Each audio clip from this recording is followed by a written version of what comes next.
إياك نعبد وإياك نستعين اهدنا الصراط المستقيم صراط الذين أنعمت عليهم غير المغضوب عليهم ولا الضالين.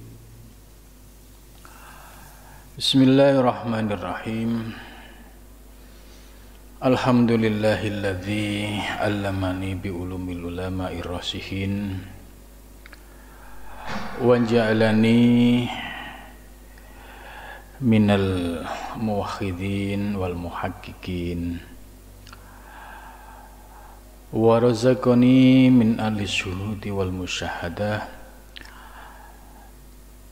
Wassalatu wassalamu ala sayyidil wujud wal arwah nabiyina Muhammad sallallahu alaihi wasallam alladzi jaa bisyari'ah wat thariqah wal haqiqah wal ma'rifah wa ala alihi wa sahbihi asma'in, amma ba'du. Malam ini kita akan melanjutkan kajian kitab Tafsir Al-Jailani, memasuki pada surat baru, yaitu surat At-Taubah. Surat At-Taubah ini ya ada sedikit perbedaan dari surat-surat yang lainnya. Dalam surat At-Taubah ini ya bahkan diharamkan untuk membaca basmalah. Ya, kalau ta'awud masih diperbolehkan, tapi kalau basmalah tidak diperbolehkan. Ini cukup menarik, ada apa kok sampai surat At-Taubah ini memiliki perbedaan dari surat-surat yang lain. Sebelum membahas surat At-Taubah ya, saya akan membacakan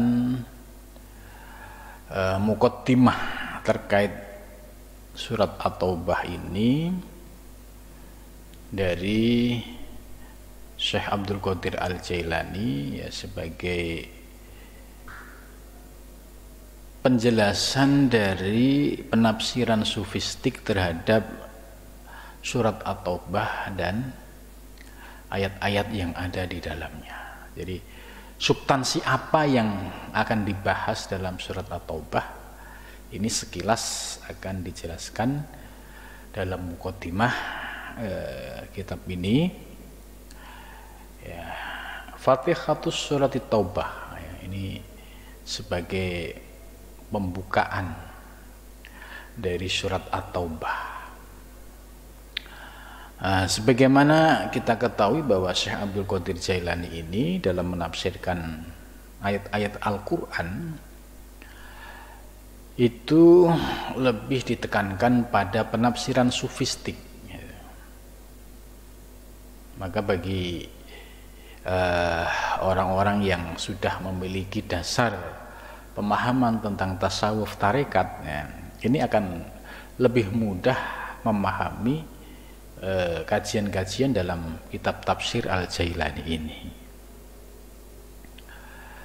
Sedangkan yang masih baru ya, belum pernah mendengar Tafsir Al-Jailani atau penafsiran sufistik itu seperti apa ya dipersilahkan untuk mendengarkan dulu. Jika belum paham ya sambil lalu, mudah-mudahan suatu saat dibukakan oleh Allah Subhanahu wa taala bisa memahami apa yang dijelaskan dalam kitab Tafsir Al-Jailani ini. Fatihatus Surat At-Taubah la yakhfa ala man tamakkana fi maqarit tauhid wa tawattana fi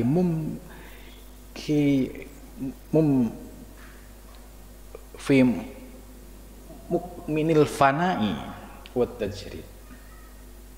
Ya. Syekh Abdul Qadir Al-Jailani menjelaskan tidak samar lagi bagi orang yang sudah tamakkana itu orang yang keyakinannya sudah kokoh ya sudah tidak ragu lagi. Fi maqarrit tauhid, ya, pada kekokohan dalam aspek tauhidnya. Watawattona, dan dia sudah tawattona itu kalau kita terjemahkan yang mudah dipahami itu sama saja membumikan pada praktek fana, ya.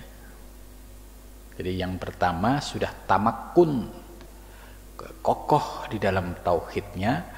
Kemudian yang kedua, kemudian tawattun itu membumikan nilai-nilai tauhid tersebut atau mengeksplorasi kedalaman tauhid hingga mencapai pada tahapan makom fana wat tajrid, ya. Apa itu tajrid? Ya, tajrid ini di dalam kitab Al-Hikam dijelaskan oleh Syekh Ibnu Athaillah Asy-Syakandari, yaitu makom bagi orang-orang yang khusus. Siapakah yang khusus ataukah mengkhususkan diri? Ini penting. Orang yang khusus itu orang yang diberikan anugerah oleh Allah, ya, menjadi orang yang sangat dibutuhkan oleh umat, ya, karena memiliki bekal keilmuan dan ketaatan yang bisa menjadi teladan. Kemudian Allah mengangkat derajatnya menjadi orang yang pada posisi tajrid. Tajrid itu kebalikan asbab. Ya, tajrid itu orang yang posisinya diberikan keistimewaan oleh Allah, ya. Tugas sehari-harinya hanya mengabdi kepada Allah melalui ngajar, ya, melalui pembinaan, membimbing rohani, sehingga tidak ada kesempatan untuk melakukan aktivitas duniawi, ya, seperti kerja, bisnis dan lainnya. Nah, ini disebut makom tajrid. Karena orang pada makom ini memiliki manfaat, ya, dalam membimbing umat, maka Allah mencukupi segala kebutuhan dan hajatnya. Nah, ini cara Allah. Nah, orang-orang pada makom tajrid ini, ya, Allah yang mencukupi. Nah, ini tidak sama dengan orang yang memakomkan diri. Memakomkan diri ini sebenarnya makomnya masih asbab, ya, harus bekerja. Tapi karena ada keinginan supaya kelihatannya nampak kesalehannya, gitu, akhirnya memaksakan diri pada posisi tajrid. Kalau memaksakan diri pada posisi makom tajrid tidak didasari dengan kualitas, maka akan muncul penyakit-penyakit baru, ya. Orang yang memaksakan diri pada makom tajrid sebenarnya bukan makomnya, pasti yang muncul adalah sifat-sifat yang tidak terpuji, seperti, ya, sifat tamak, berharap kepada pemberian manusia. Ini termasuk tamak dan ini penyakit, ya. Tapi kalau orang yang sudah pada posisi tajrid yang sesungguhnya dengan dikehendaki oleh Allah, ya, berharap kepada manusia itu sudah tidak ada. Hatinya bersih, semata-mata bergantung kepada Allah, karena tingkat ketakwaannya dan tawakalnya sudah di atas rata-rata, ya Allah mencukupi dengan caranya. Jadi tidak ada ta'alluq lagi kepada makhluk. Berbeda dengan tadi, orang yang memaksakan diri pada makom tajrid, ya pasti akan muncul benih-benih tadi, toma, ya, dan macam-macam. Lah, kalau memang posisi kita berada pada makom asbab, asbab itu ya makom seorang pejalan yang harus produktif, ya harus bekerja di kantor, ya harus dagang, gitu. Tapi tetap, ya dia harus zikir, mengamalkan riyadhah mujahadah, gitu. Nah, maka dengan cara seperti ini, satu sisi kebutuhan duniawinya tercukupi, tapi di sisi lain kebutuhan rohaninya juga tercukupi. Nah, ini akan terjadi keseimbangan. Jangan sampai pada posisi makom asbab terus tidak mau beraktivitas duniawi, apalagi meyakini terjebak dengan paham Jabariyah. Ya, ngapain kerja capek-capek? Ya, saya kan istimewa sebagai seorang salik yang menuju Allah. Tanpa kerja pun Allah akan mencukupi. Nah, kalimat-kalimat seperti ini kadang muncul dari orang-orang yang memaksakan diri. Sebenarnya dia, ya makomnya harus asbab, ya harus bekerja, harus ikhtiar. Ya, kenapa harus bekerja, harus ikhtiar? Supaya hatinya bersih, tidak ada sifat tomak di dalam dirinya. Tidak ada muncul ta'alluq kepada manusia. Itu. Maka dengan demikian, hatinya sekalipun dia kerja secara profesional, tapi hatinya tetap jernih. Itu.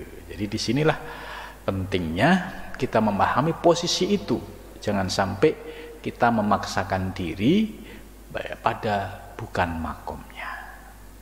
Nah, di sini Syekh Abdul Qadir Jailani ya menjelaskan bahwa orang-orang yang tauhidnya sudah kokoh, sudah mapan, kemudian dia mengamalkan dalam kehidupan sehari-hari sehingga sampailah pada pencapaian ya perjalanan atau mengalami sebuah pengalaman spiritual, sampailah pada makom fana dan tajrid.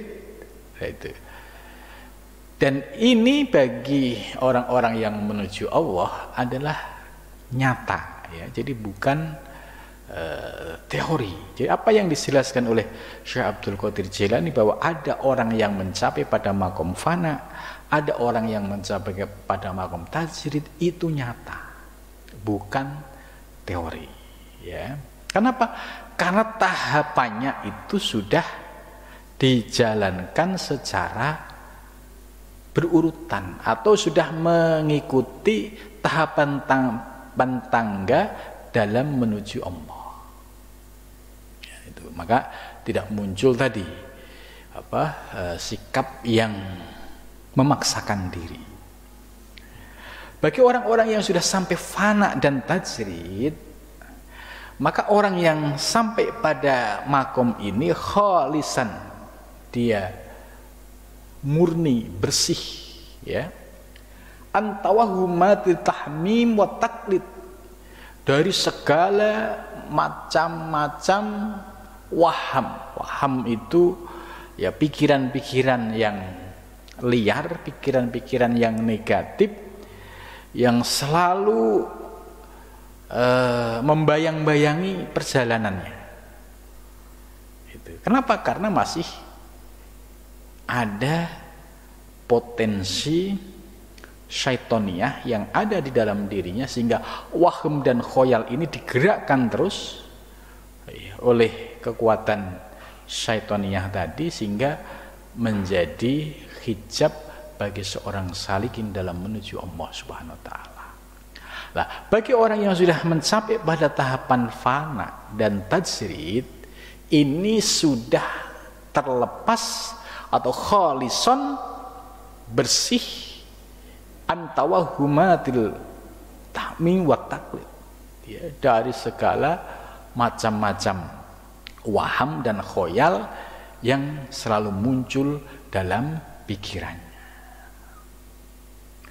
Mustawiyan ala jadatil yakin wa tahqiq, dan orang yang sudah sampai pada tahapan fana dan tajrid, kemudian dia pikiran dan hatinya jernih dari segala waham dan khoyal, kemudian selanjutnya dia sampai pada tahapan yakin wa tahqiq. Tahqiq itu proses pengalaman yang dirasakan secara nyata, itu namanya tahqiq. Ya, seperti perumpamaan sederhana tahqiq itu begini. Kalau ada orang cerita soal mangga, oh mangga kampung ini rasanya enak banget, ini cerita. Tapi suatu ketika dia merasakan betul, ya, mangga tersebut. Nah, ketika dia merasakan, ini sudah pada tingkatan tahqiq. Oh, begitu rasanya mangga kampung ini. Nah, itu. Begitu juga perjalanan menuju Allah para salik, ya, ketika dia sedang belajar tentang teori-teori tasawuf, ya, dia akan mendengar teori-teori itu. Tapi suatu ketika sudah saatnya, karena dia istiqomah dalam zikir dan riyadhah, baru merasakan kebenaran apa yang dia yakini. Oh, begini toh yang namanya sabar. Oh, begini toh yang namanya syukur. Oh, begini toh yang namanya ridho. Oh, begini yang namanya tawakal. Jadi semua dirasakan secara nyata. Ketika dia merasakan pengalaman-pengalaman spiritual ini, inilah yang disebut bahwa seorang salik sudah sampai pada tahapan yakin dan tahqiq. Gitu. Kemudian berikutnya, mu'ridun an kila torofil ifrot wa tafrid. Gitu. Ya, ciri-ciri lain orang yang sudah disebutkan di atas oleh Syekh Abdul Qadir Al-Jailani, yaitu orang yang sudah pada tahapan makom fana dan makom tajrid tadi, dia akan terbebas dari segala hal yang terkait dengan ifrot wa tafrid. Ifrot itu yaitu tindakan-tindakan yang keluar dari jalur rel, berlebihan, tindakan-tindakan yang boleh dikatakan tindakan yang neko-neko, yang keluar dari jalur yang diridhoi oleh Allah Subhanahu wa taala.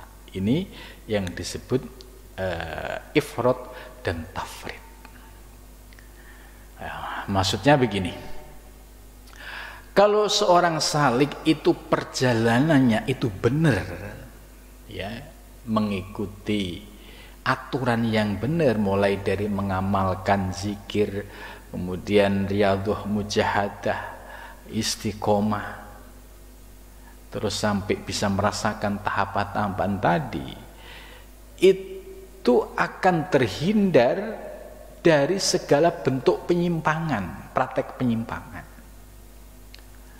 Banyak sekali di dunia tarekat, di dunia tasawuf ini, ya, munculnya ifrad dan tafrid. Munculnya orang yang berlebih-lebihan di dalam mengamalkan praktek tasawuf, sehingga menimbulkan pro kontra. Makna dari ifrad dan tafrid ini cukup luas. Contoh, ya, berkaitan dengan praktek torekoh, ya, dia berpegang pada torekoh muktabaroh, torekoh yang memiliki silsilah, ya, dari seorang guru ke guru secara mutasil nyambung sampai Rasulullah. Kenapa kok harus berpegang pada guru yang mutasil? Karena dengan guru yang mutasil ini tidak ada keraguan sedikit pun ya untuk menyimpang. Karena apa? Guru ini akan berpegang pada ajaran guru sebelumnya dan guru sebelumnya akan berpegang terus. Ini pentingnya kalau memiliki guru mutasil, nggak berubah-ubah, nggak uji coba. Itu ya. Kemudian berikutnya praktek pemahaman juga akan disiplin di dalam wilayah integrasi antara syariat, thariqah, hakikat, ma'rifah. Tidak dipisah-pisah. Ya, yang muncul ya seperti yang sering menimbulkan kontroversi, yaitu ada orang ngaku tasawuf, belajar thariqah, tapi ya mengabaikan sholat 5 waktu. Nah, ini paradoks sekali. Katanya dia seorang salik menuju Allah, lah ini perintahnya Allah yang fardu sholat 5 waktu diabaikan. Nah, ini yang disebut praktek ifrat dan tafrid itu seperti ini. Nah, kemudian lagi tambahan lagi praktek terkait dengan pemahaman soal akidah, apalagi akidahnya para sufi. Kalau dia tidak paham betul bagaimana para sufi di dalam tasawuf berthariqah ini berpegang pada i'tiqad Asy'ariyah ya, dengan menjaga sifat tanzih Allah, maka kalau dia nggak paham dengan prinsip-prinsip ini akan muncul penafsiran ya seperti yang terjadi, Allah adalah alam, alam adalah Allah. Ini termasuk ifrat dan tafrid. Kalau ada orang memahami konsep-konsep tauhidnya para sufi dengan pemahaman yang seperti itu termasuk ifrat dan tafrid. Ya. Maka di sini apa yang disampaikan oleh Syekh Abdul Qadir Jailani ini sangat penting sekali menjadi pegangan kita. Sebab faktanya ya banyak orang yang tersesat karena faktor ifrat dan tafrid tadi. Ya, mereka tidak menyadari bahwa ini bagian dari penyimpangan-penyimpangan di dalam praktek tasawuf dan tarekat. Ini. Kemudian selanjutnya annaman lam yataraq an martabatil hayawanati walam tasmar sajarat huwiyatihi samurtal insaniyah allati hiyal ma'rifah wa tauhid. Annaman lam yataraq, sesungguhnya orang yang tidak pernah bisa merasakan proses ya taroki itu naik ya, orang yang tidak merasakan proses taroki naik dari martabat hayawana, martabat kebinatangan, dan juga tidak berbuah dengan buah insaniyah. Itu. Apa buah insaniyah? Yaitu al-ma'rifah wa tauhid. Ini penjelasan Syekh Abdul Qadir Al-Jailani ini menarik. Kalau kita bahasakan dengan bahasa kita ya, bahwa orang yang tidak ada keinginan untuk meningkatkan kualitas diri ya, kualitas kemanusiaannya, dia hanya hidup ya sebagaimana pada umumnya, maka orang yang demikian ini ya akan seperti kualitasnya seperti hayawaniyah. Jadi kualitasnya kualitas kebinatangan. Kok bisa? Kan ini manusia, masa disebut dengan kualitas hayawaniyat ini? Yang dimaksud wujudnya sih manusia, tapi perilaku sifatnya persis dengan sifat-sifat kebinatangan. Ya, maka Imam Ghazali itu menjelaskan ya, ada dua model kebinatangan, yaitu sabuiyah dan bahimiyah. Sabuiyah itu binatang buas, bahimiyah itu binatang ternak. Binatang buas itu memiliki karakter dan sifat liar, buas, sadis. Itu. Manusia juga sama, wujudnya manusia, tapi kadang juga muncul sifat-sifat seperti itu. Nah, ini yang disebut hayawaniyah. Selain itu yang bahimiyah, ya, binatang ternak. Binatang ternak itu orientasi hidupnya ya seperti kayak kambing, itu kan hanya mencari makan, kemudian ya nyari lawan jenis.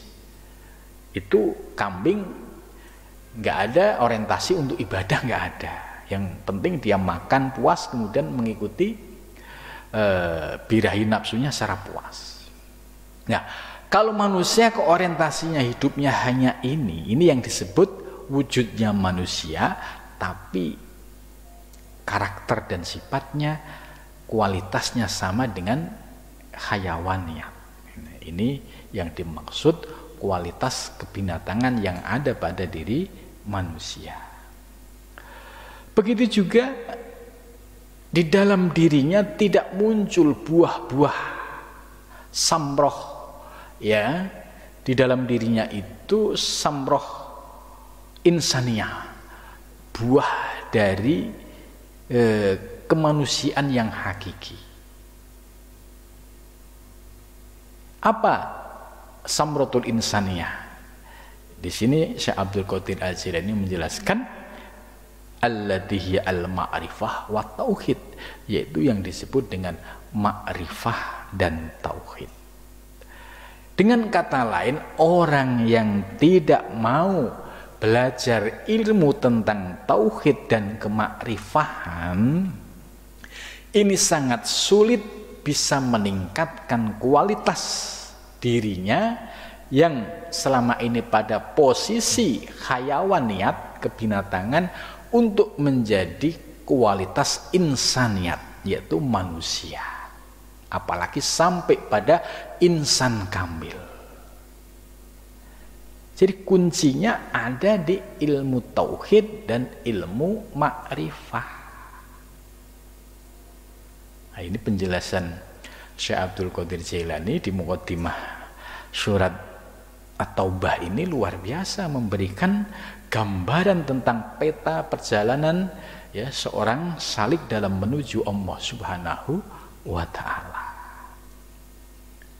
Itulah, ini kembali kepada kita mau pilih yang mana? Apakah kita akan mengekali sifat hayawaniyat, atau kita akan melepaskan diri dari belenggu hayawaniyat ini supaya kita bisa lepas dari ya belenggu, kemudian menjadi sosok insaniat, yaitu manusia, dan teristimewa sampai pada kualitas manusia yang insan kamil.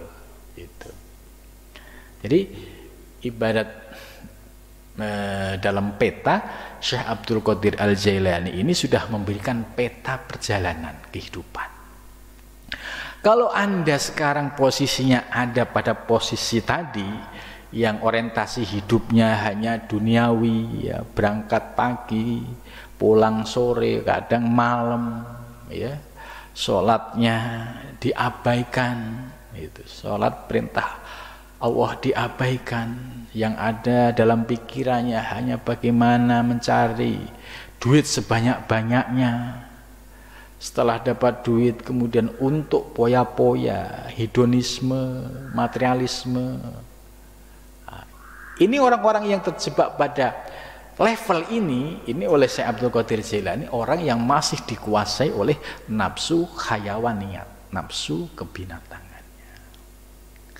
Maka perlu mencari tempat ngaji yang bisa membimbing untuk bisa melepaskan dari sifat-sifat hayawaniat tadi, yaitu ya melalui bimbingan kajian tasawuf dan kajian thariqah.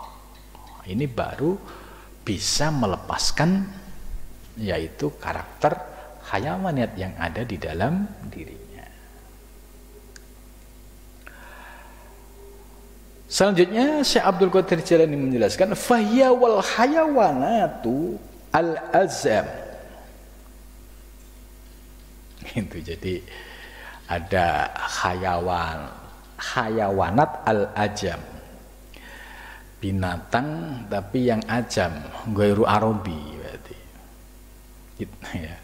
Kita ini kalau orientasi hidupnya kok masih sama kayak ya binatang, hanya mengejar dunia, tidak ingat Allah, tidak ada tujuan untuk kembali menuju Allah, ya posisi kita pada level itu, hayawanat tadi. Nah,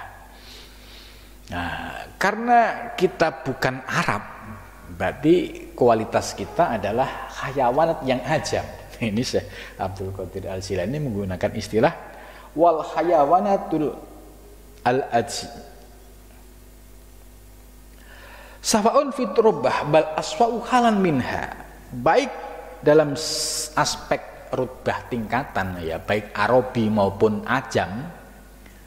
Ini maksudnya baik orang Arab maupun orang ajam non Arab, kalau orientasi hidupnya itu masih mengekali sifat-sifat hayawanat tadi, yaitu hanya sebatas ngejar dunia, orientasi dunia, yaitu kualitasnya sama. Bal aswa'u halan, bahkan lebih buruk keadaan perilakunya. Itu. Wa matalam lam yuti hukmal murabbi walam yungkit li amrihi li yungkidahu min jahlihi wa yusilahu ila ma khuliqa li ajrih siyama idza ta'annat wa tajabbar wastakbaru ala mambu issa litarbiyati wa umira li irsyadihi wa takmili bal kidbuhu wa bal kadzabahu wa angkaru alaihi wa dogo ala amrihi wa asyraka bihi ghairu. Itu. Ketika ada orang gak mau taat dengan hukmul murabbi, yaitu hukum-hukum yang telah ditetapkan oleh ya murabbi yang mengatur alam semesta ini, dan tidak taat walam yungkit li amri, dan tidak mau mentaati perintah-perintah Allah ya, karena faktor kebodohannya, dan ditambah lagi dia ingkar dan sombong. Itu maksudnya ya, ketika posisi dia itu ya tadi seperti posisi orang yang orientasi hidupnya hanya mengejar dunia ya, kemudian ada yang menyadarkan ya apa sih keuntungannya kalau orientasi hidupnya sebatas itu. Toh banyak buktinya di zaman sekarang orang yang orientasi hidupnya sekedar mengejar dunia, ketika dia mati hartanya nggak dibawa, apalagi sampai ketika mati tidak dalam ketaatan kepada Allah.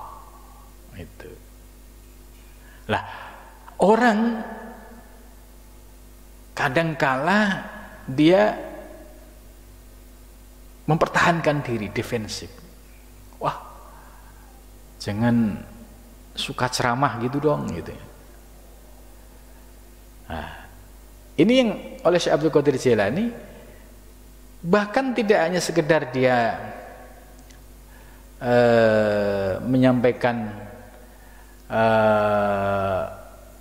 keingkaran, bahkan dia sombong gitu. Sombong itu, ente aja ya kamu suka ilmu begini karena kamu begini gitu. Nah, itu akhirnya merendahkan, muncul keangkuhan dan kesombongan.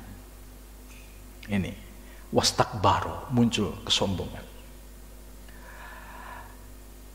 Bahkan orang yang sedang posisi ini ya, mungkin dari sisi materi sedang diujo oleh Gusti Allah gitu, diberikan kemudahan-kemudahan sehingga ketika disadarkan, diingatkan untuk memahami arti kehidupan dan tujuan hidup, muncul tadi ucapan, kayak ustadz aja kamu ngajarin gitu, kayak kamu sudah bener aja gitu. Kemudian muncul kesombongan, ente ngomong begitu gitu kan, karena ente misalkan miskin gitu. Muncul, tambah lagi ketika dijelasin soal ajaran-ajaran yang benar, yang hak, wakadzabahu, menganggap itu sebagai satu kebohongan. Wa angkaru ilaihi, dan dia ingkar. Apa itu ajaran tasawuf? Apa itu ajaran tarekat?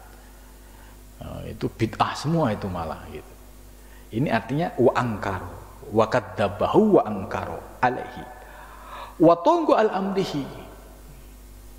Kemudian dia juga menentang, tidak mau menjalankan perintah-perintah yang diperintahkan oleh Allah. Bahkan dia wa asyraku bihi ghairahu, bahkan dia, orang-orang yang seperti ini kalau ada keperluan, ada hajat, dia melakukan kesyirikan. Wa asyraka, mencari pertolongan selain Allah. Contoh misalkan usahanya lagi macet, ya, tidak melakukan sebuah evaluasi ya terhadap langkah maupun apa yang sudah dilakukan, tapi mencari solusi yang pragmatis. Datang ke dukun, mbah ini gimana mbah, bisnis saya kok macet begini gitu. Yang namanya dukun ya, dia pasti akan memberikan harapan-harapan yang membuat tamunya itu senang. Nah, ini contoh orang yang sudah mulai keluar dari jalur yang hak, yang benar, sampai dia ketika punya masalah ya sudah melupakan Allah, ya lebih nyaman datang ke dukun, padahal dukun sendiri juga pusing dengan dirinya sendiri.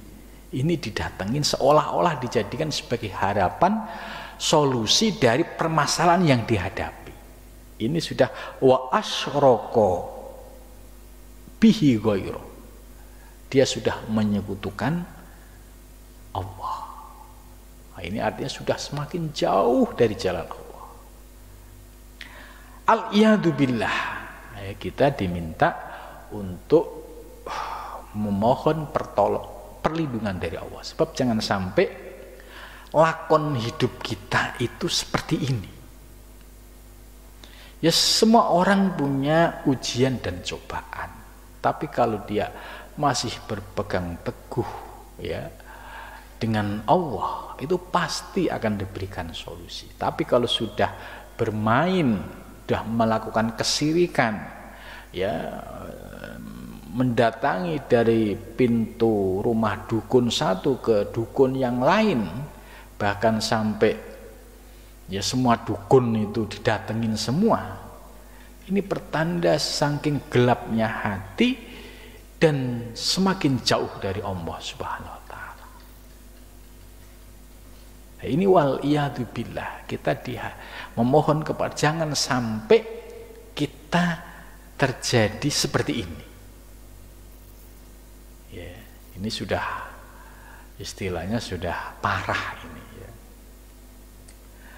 Maka orang yang demikian ini oleh Syekh Abdul Qadir Jailani, faqad halla qatluhu wastabaha damuhu alal muwahhidin al mutamakkinin alladzi yubaddilu arwahum fi tarwihi kalimi tauhid wa nusratuddin al qawmi wa syar'il mustaqim. Ya.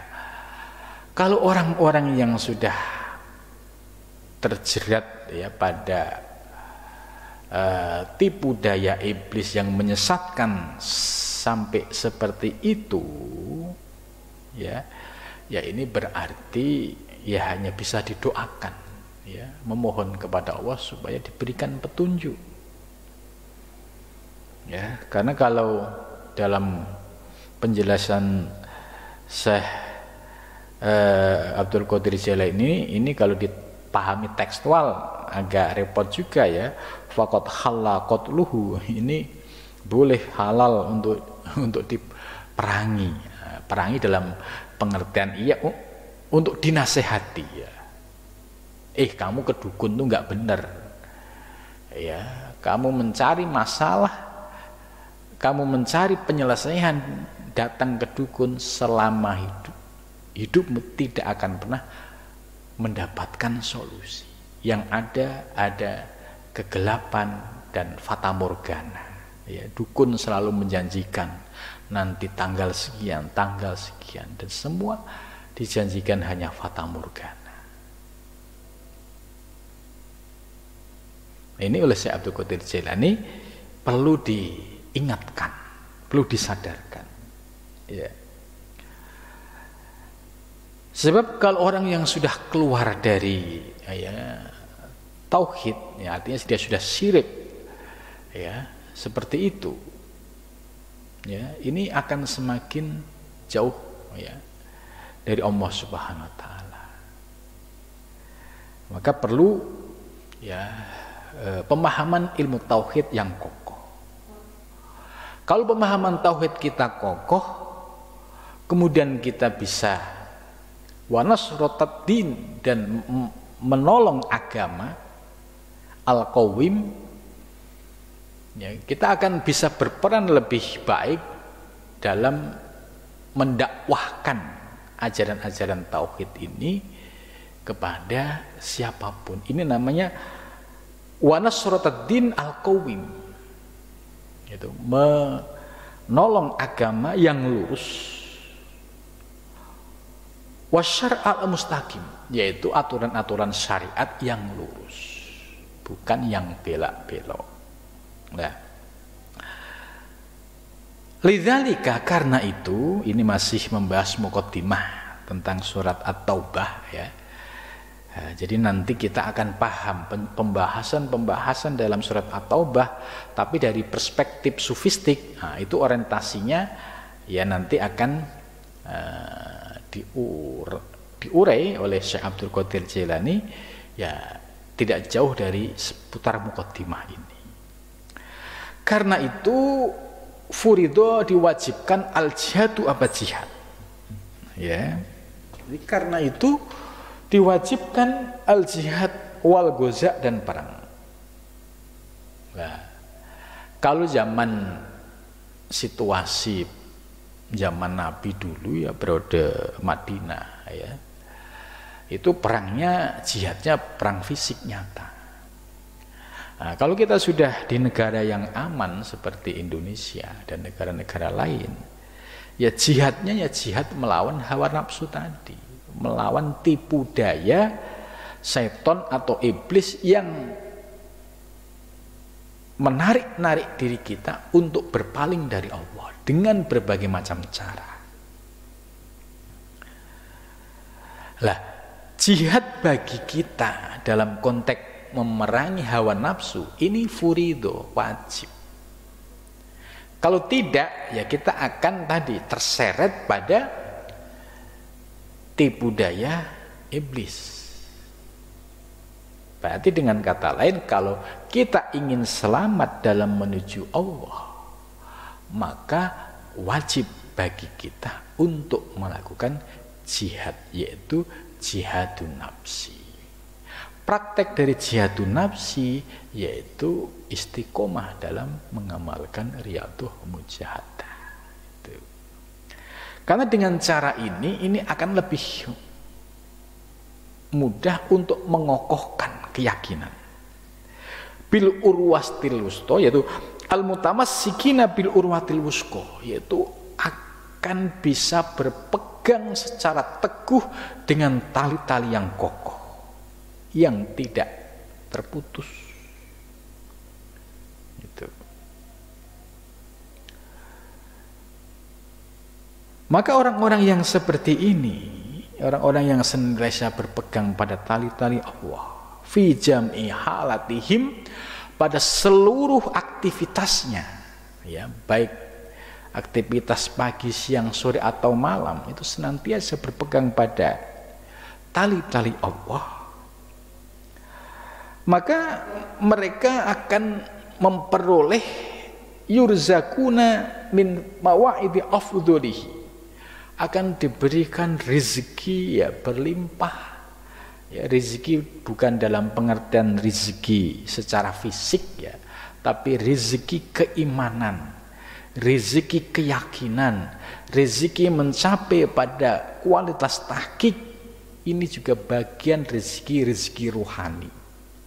Dan pastinya kalau Allah sudah menyampaikan yurzakuna bihi, pasti rezekinya meliputi rezeki lahir dan batin. Ini rezeki yang kafah, rezeki yang komplit. Ya, jangan sampai, ya, ada orang yang diberikan rezeki lahir tapi batiniahnya kondisi fakir. Jangan juga, ya, ruhaniyahnya rezekinya melimpah tapi secara jasmaniahnya rezekinya fakir. Yang paling istimewa, rezeki lahir dan batin itu seimbang. Gitu. Karena itu, ya, tugas para nabi sejak dari min ladun Adam, sejak dari Nabi Adam ila nabinya sampai kepada nabi kita sholawatullah alaihi wa alaihim ajmain, ya, yaitu alal qital wal jihad, ya, yaitu tugas dari para nabi zaman dulu sejak dari Adam sampai nabi, dan semuanya itu adalah alal qital wal jihad. Nah, alal qital wal jihad ini jangan dipahami secara tekstual. Qital berarti perang. Terus karena memahami tekstual begini, akhirnya nyari-nyari musuh. Ya, bisa ditangkap polisi kalau di negara seperti di Indonesia, gitu kan. Maka banyak orang yang terjebak memahami teks-teks Quran yang tekstual, tidak melihat kondisi sosialnya, tidak melihat konteksnya, akhirnya, ya, dia menjadi pelaku bom bunuh diri. Nah, ini akibat dampak memahami teks Al-Quran secara tekstual. Nah, sementara dalam memahami kata demi kata, ini perlu melihat konteksnya. Seperti kayak jihad tadi. Jihad konteksnya zaman Nabi, ya, harus perang fisik karena memang itu yang diperlukan. Nah, kalau zaman sekarang jihadnya, ya, jihadun nafsi dan jihad dari aspek ekonomi, ya, aspek pendidikan untuk mencerdaskan anak bangsa, kemudian jihad di dalam teknologi, ya, ini bagian dari jihad-jihad di dunia modern. Ya, jangan jihad dimaknai sebatas perang fisik. Nah, ini sudah tidak relevan. Tantangan generasi muda Islam, ya, dalam melihat perkembangan zaman ke depan itu, jihad ini sudah menjadi kewajiban, ya, secara fardu ain, tapi dipahami secara lebih substantif, yaitu jihad dalam aspek pendidikan, jihad dalam aspek teknologi, jihad dalam aspek ekonomi. Nah, kalau kita menjadi pribadi yang kokoh di dalam ekonomi, kokoh dalam teknologi, kokoh dalam pendidikan, maka kita bisa jadikan semua sarana itu untuk nasruddin, yaitu menolong agama Allah, untuk li'ila'i kalimatillah. Nah itu. Jadi tujuannya tetap satu, yaitu menuju Allah Subhanahu wa taala, Nasruddin menjadi generasi-generasi yang meluangkan waktu, harta, dan jiwanya untuk perjuangan di jalan Allah. Jadi tujuannya hanya satu, yaitu menuju Allah Subhanahu wa ta'ala. Lebih istimewa kalau menuju Allah dengan prestasi dunia dan akhirat, ya. Jangan sampai kita terjebak pada pemikiran yang jabariyah tadi, ya. Itu kalau seorang pemuda kok sudah terjebak pada pemikiran jabariyah, ya sulit untuk diajak maju dan menghadapi tantangan masa depan. Ya, mudah-mudahan dengan muqaddimah yang disampaikan oleh Syekh Abdul Qadir Al-Jailani, ya, bahwa tugas para nabi terdahulu sampai dari Adam sampai Nabi Muhammad adalah alal qital wal jihad, ya. Qital itu berarti artinya bukan berarti perang fisik, ya, tapi bagaimana kita bisa mengalahkan diri kita sendiri dulu. Dan jihadnya adalah jihad yang positif, jihad yang kekinian, jihad yang menjadi tantangan zaman. Mudah-mudahan kita diberikan kekuatan lahir dan batin oleh Allah, ya, bisa menjadi orang-orang yang berjihad di jalan Allah, ya, melalui sarana-sarana pendidikan, sarana pondok pesantren, dan juga melalui prestasi-prestasi duniawi. Mudah-mudahan diberikan kemudahan oleh Allah Subhanahu wa taala. Cukup sampai di sini pengajian malam ini, mudah-mudahan membawa manfaat. Wassalamualaikum warahmatullahi wabarakatuh.